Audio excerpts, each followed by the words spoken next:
Hi, in this video I'm going to tell you some conditional sentences, compound sentences and complex sentences for this essay. First, look at the essay prompt.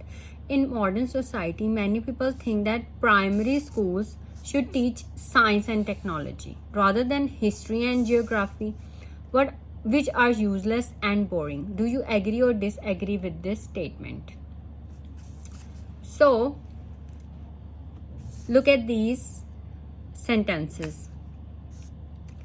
At the primary school level, children need to be introduced to science and technology because today's children belong to an era of science and technology.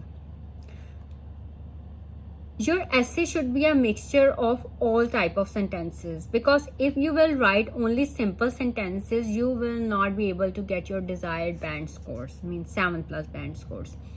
तो simple sentence कौन सा है? Children need to be introduce to science and technology, but we have added because. अब इसका जो sentence structure होता है वो इस तरह से होता है. मेन क्लॉज आपने लिखना है, this is the main clause, then because plus फिर आपने लिखना है बिकॉज क्लॉज.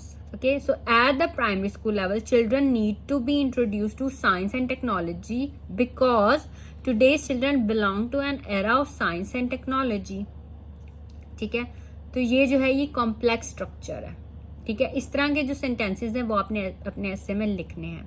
नेक्स्ट देखें conditional sentence. If teachers have to teach fewer subjects they would be able to do so in greater depth.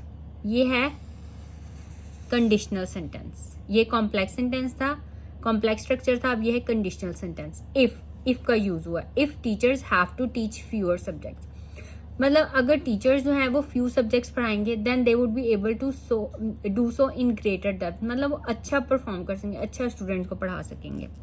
If there is curriculum overload, मतलब अगर overload हो जाएगा curriculum, मतलब आर्ट से भी सब्जेक्ट्स हैं, science से भी सब सब्जेक्ट्स हैं, देन क्या होगा? Then all subjects would be taught superficially and the foundation of the child would not be strong.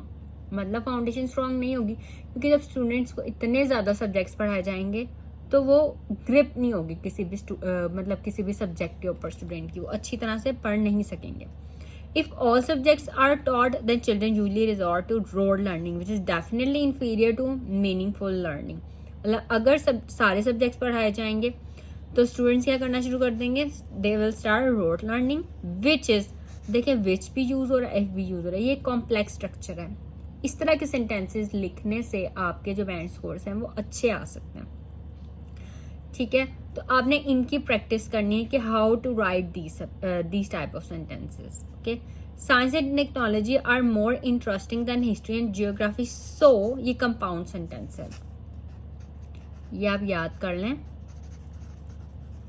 For and nor but और येट सो, जो सेंटेंसेस इन वर्ड से ज्वाइन होना फॉर एंड नॉर बट और yet so के साथ, वो होते हैं कंपाउंड सेंटेंसेस. अब ये सो के साथ ज्वाइन है तो ये है compound. So in earlier children will develop interest in studying which will continue into later years. So complex compound sentence, तो ये सारे कॉम्प्लेक्स स्ट्रक्चर्स हैं. इस तरह के जो सेंटेंसेस हैं वो आपने अपने एसे में लिखने हैं in order to get 7+ band scores. Okay, so practice these complex structures, और बाकी भी जो आप ऐसे लिखें वो उनमें इस तरह के सेंटेंसेस लिखना जो है वो स्टार्ट करें, इनकी प्रैक्टिस करें. Okay, so that's all for this video. If you have any questions you can ask me in comments.